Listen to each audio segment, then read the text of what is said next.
Welcome to Bond and Bondage Helpline, where we untangle human emotions. No safe word required. I'm Stella Black.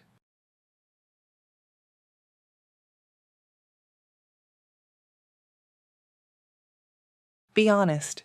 How many of you have felt instantly, irrationally repulsed by someone for the most random reason imaginable? Maybe they chewed a little too enthusiastically after your romantic palak paneer dinner, and you could practically hear the spinach squishing between their molars. Or maybe their laugh sounded like a goose being tickled. Or they tied their shoelaces like they were summoning an ancient spirit. Whatever it was, you were out. Congratulations. You've just met the ick. The ick is that sudden dramatic shift when someone goes from could be the one to I'd rather fight a bear than see you again. It's when your brain yells, abort mission, over something so minor it wouldn't even qualify as a red flag, maybe more like a pink post-it note. But here's the twist. The ick isn't always a profound signal from your subconscious that you're incompatible. Sometimes it's just a side effect of living in a culture marinated in hyper-perfection, filtered selfies, and TikToks that make tying your shoes wrong a deal breaker. In this episode, we're going deep, neurobiology deep. We'll break down what's really happening in your brain when the ick strikes, how our online lives are training us to be hyper-judgmental, and most importantly, how to un-ick someone. Yes, it's possible, and give real connection a chance. Let's go. Last week I talked about disgust, and I hope you come to this week's talk fully prepared to face it head-on and get over whatever silliness ails you and keeps you single. Here's an important distinction I'd like to make. When I say ick, I mean a rejection of something about another person's physical presentation, not another person's worldview. Incompatible values are the best reason to turn around and go in an opposite direction. So back to the ick. What are icks and why do we have them? From a neurobiological perspective, icks are rapid-fire judgments made by the brain's reward system, which evaluates the attractiveness of potential partners. This system is shaped by dopamine, a chemical that fuels pleasure, anticipation, and novelty. But here's the thing. Your brain isn't evaluating someone objectively. It's working on a neural playlist that's been shaped by everything you've consumed online, ranging from perfectly curated Instagram images, rom-com tropes, TikTok trends, and even lists of red flags that make you hyper-aware of tiny imperfections. These icks are the brain's way of reacting to anything that doesn't match the playlist. The issue is that this playlist is far too often out of sync with reality. Human beings are just that, human, and that means they are messy, imperfect, and multidimensional, just like you. Would you like to be judged and rejected for things you can't control? The shape of your teeth, the length of your legs, the sound of your voice, the way your freshly showered hair smells? The list goes on. The digital world doesn't reward nuance. It rewards hyper-specific preferences that are easy to share, meme, and exaggerate.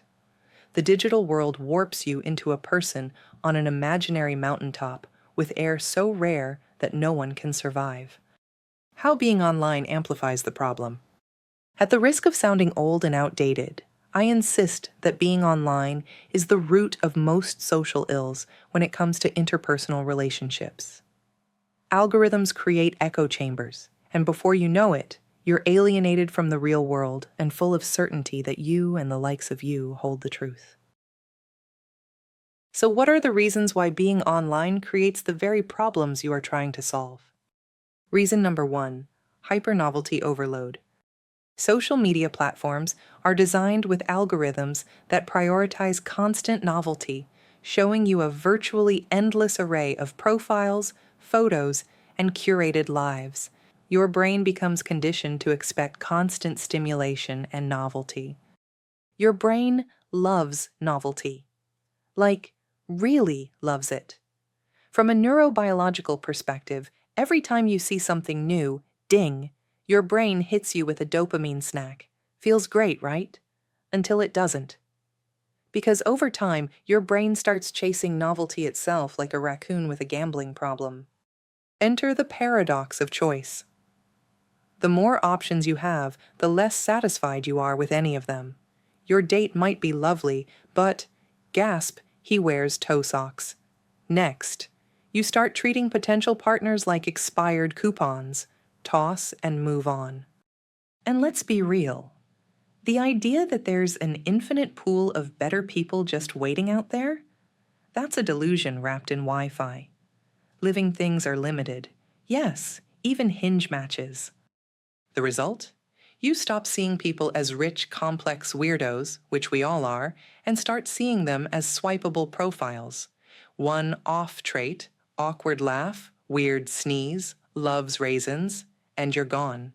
Meanwhile, the stuff that actually matters, emotional depth, shared values, the ability to not ghost, gets overshadowed by your brain's craving for the next dopamine fix. In short, your novelty-hungry brain is sabotaging your love life. Maybe it's time to stop swiping and start seeing. Reason number 2, parasocial standards. Welcome to the age of falling in love with people who don't know you exist.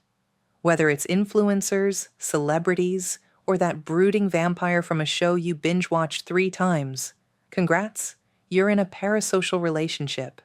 It's like dating a hologram, with better lighting. The problem? Your brain eats this stuff up and quietly rewrites the rules of attraction. Suddenly, Chad from HR doesn't measure up, not because he's a bad guy, but because he doesn't smolder like a Netflix protagonist while rescuing puppies in slow motion. The fix? Start noticing the difference between reality and the digital fantasy.